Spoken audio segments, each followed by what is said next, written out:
Here is the 2023 Nissan Ariya Evolve Plus, which is a sweet spot for the Ariya in the sense of you're getting 289-mile range.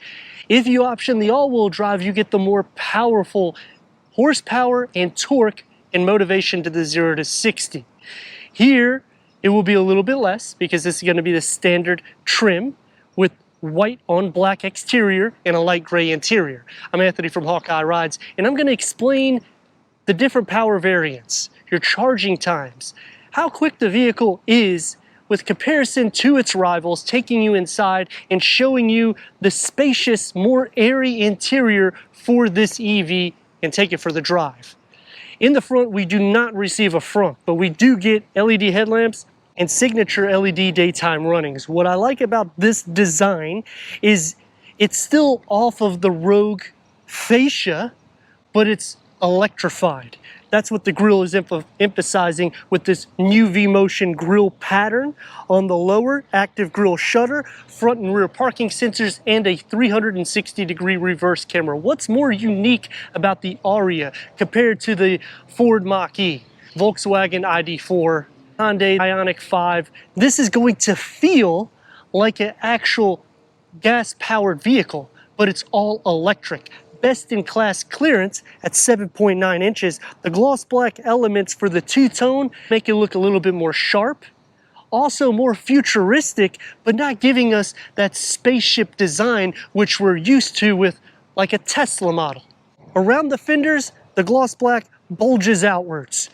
Inside, you'll be getting 19-inch alloy wheels with aero wheel covers. And because this is the sweet spot, you get the 87 kilowatt lithium ion battery pack.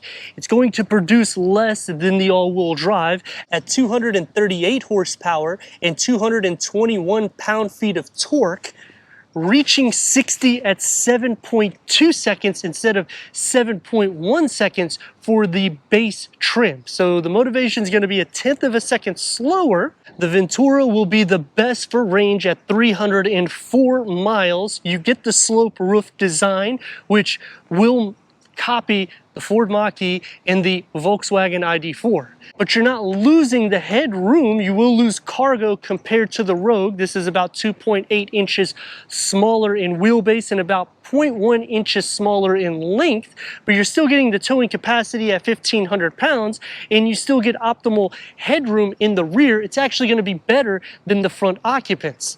Nissan uses a liquid-cooled battery for the Ariya, which this technology will help the performance in hot and cold weather, and it gives more protection whenever you're using the fast chargers for longevity of the battery. 14 hours will charge the 87 kilowatt lithium-ion battery. 0 to 100% will reach all the way up to 304-mile range. A quick charge at 130 kilowatts, 10 to 80%, 40 minutes. Adding up all these numbers just give me the indication that it's spot on with pretty much all the rivals. It's not going to be as quick for charging and range and speed or performance as a Tesla, but then you also have to consider you're going to be getting a savings when you get this. If you're trying to get this same type of range and performance numbers out of the Mach-E, it's going to be at least $5 grand more. And the same thing with the Volkswagen ID.4, that's going to be the slowest in the variants. And your range is not going to top this. It's going to be less. Charging is going to be the same. A lot of components will be shared off of the Infiniti. LED tail lamps is going to be standard. The Nissan badging keeping the retro look, but not sacrificing the look of a 21st century coupe that's 100% EV. Power liftgate going into 22.8 cubic feet of storage with some storage nooks on both sides. Divide and hide cargo. So this opens up as the first part and it has a little holder here so you could just set it on the side like that. Open up the second one and it has the same little holder there underneath the floor. No spare tire, but you do get a fix-a-flat and a pump. So it has some more storage capacity. Split fold the rear bench at a 60-40 split, increasing cargo to 59.7 cubic feet. The bumper sits up a little bit. It has a wide opening, keeping that coupe to hatchback design style. Entering inside the Ariya, plenty of clearance, so it's easy whether you're short or you're tall like me. I'm 6'3". Headroom starts at 37.9 inches. Legroom, 42.3 inches. 12-way power seat adjustment for the driver with memory seats. Heated front seats, 8-way power seat adjustment for the passenger.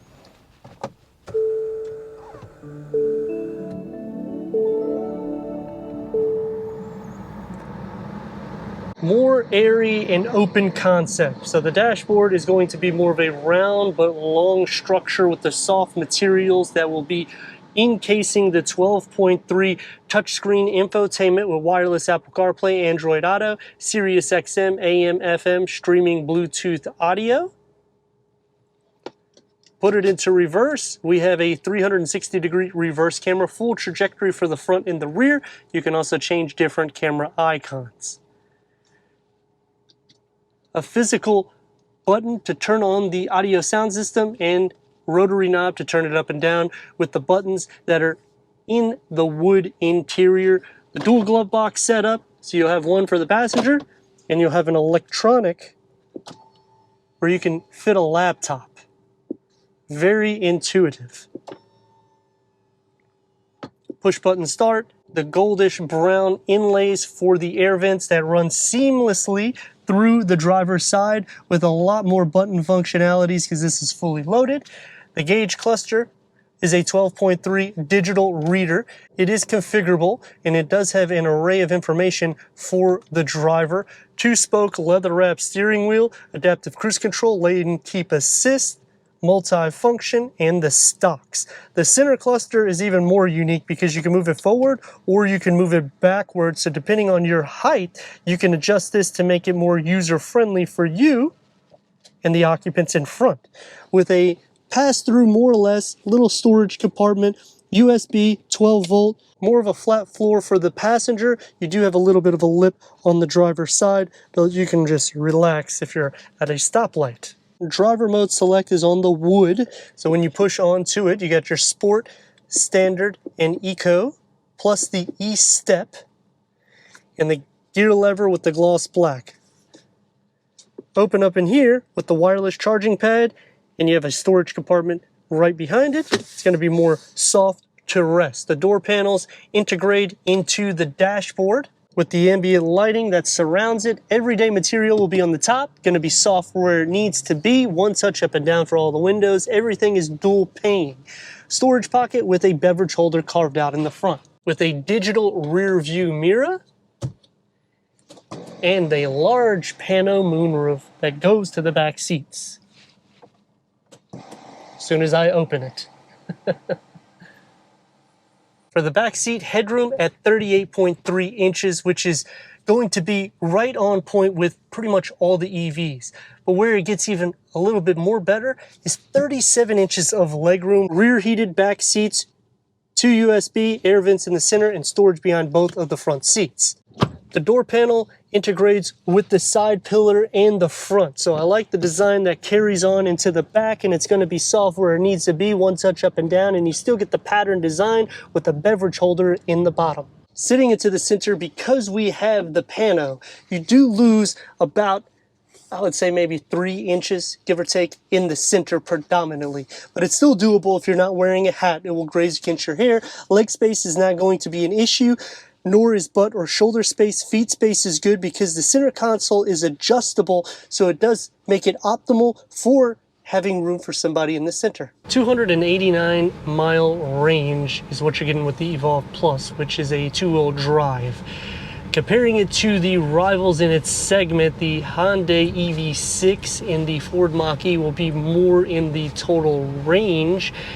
These vehicles will max out at 304 mile range, which is very similar to the Hyundai Ioniq 5. It's right about the same numbers. The major difference though between all of the rivals, even comparing it against the Volkswagen ID4, is this is going to feel more like an actual SUV that is gas powered, and a lot of that's derived because they have engine noise that comes out of the frunk, or the hood in this case, because we don't have a frunk, in which the other vehicles, they all pump in noise elements to make you feel like it's not so quiet, and also for pedestrians, because when you're driving in a parking lot and the turn radius at a stop point, we have it in sport mode so we can see the 0 to 60 numbers and the brakes.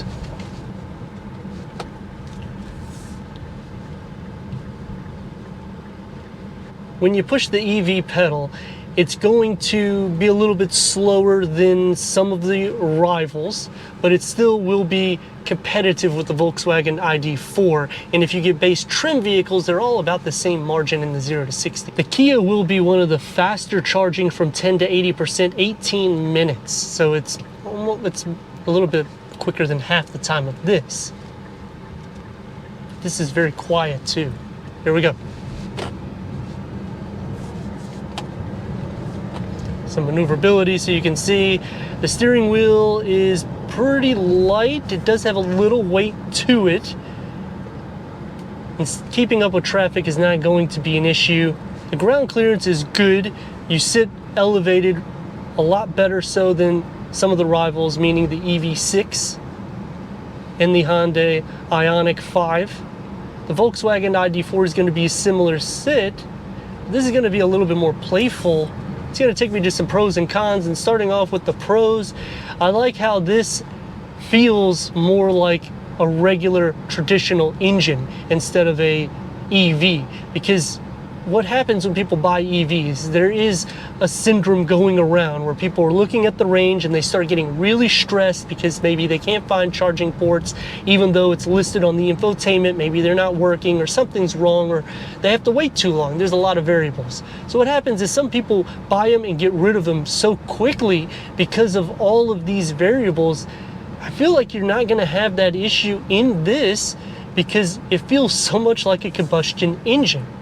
Another nice point about this is because the floors are completely flat for the back and more or less in the front, you have optimal space. So on a long journey, you're not going to be tired because you can actually stretch, and this has a Pro Pilot Assist where it will drive for you for a little distance. It's not going to be best in class, but you can still get at least 2 or 3 tenths of a mile. And I mean, if you brace the steering wheel in a certain angle, you should be able to get a little bit longer, so resting your legs isn't going to be a problem. Some other pros is you're getting nearly 300-mile range. The price tag does escalate. This is going to hover near the $60,000 price point, but you're getting infinity components inside. Now let's rock and roll.